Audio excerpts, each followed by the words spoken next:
All right, let's keep it going with the crude space. Now, the global oil market has been under strain since the war broke out in Iran.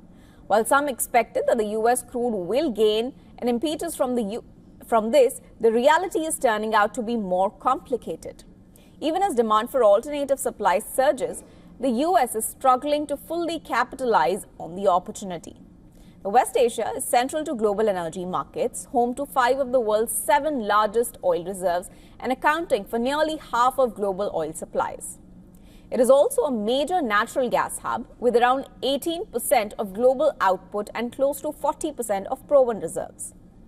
But disruptions in the Strait of Hormuz and attacks on key oil and gas infrastructure has severely impacted global oil supply. Despite sitting on one of the world's largest oil reserves, the US is facing serious logistical constraints. Shipping bottlenecks, limited export terminals, and a tight global tanker market, all of these factors are restricting how much additional crude can actually reach international buyers. And even as prices rise and markets look beyond West Asia, US export growth is hitting a ceiling. The US shale producers facing cost pressures and drilling constraints, making it harder to rapidly scale output. Export terminals, pipelines, and ports are operating near capacity, while a tight global tanker market is adding further strain.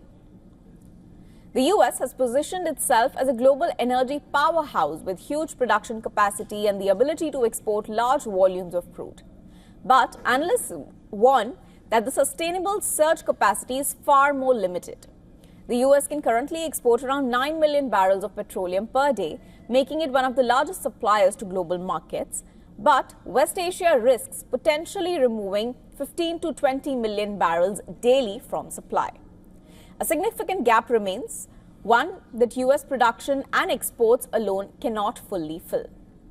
The bigger picture points to a fragile energy system where supply is concentrated in geopolitically sensitive regions and backup capacity is limited.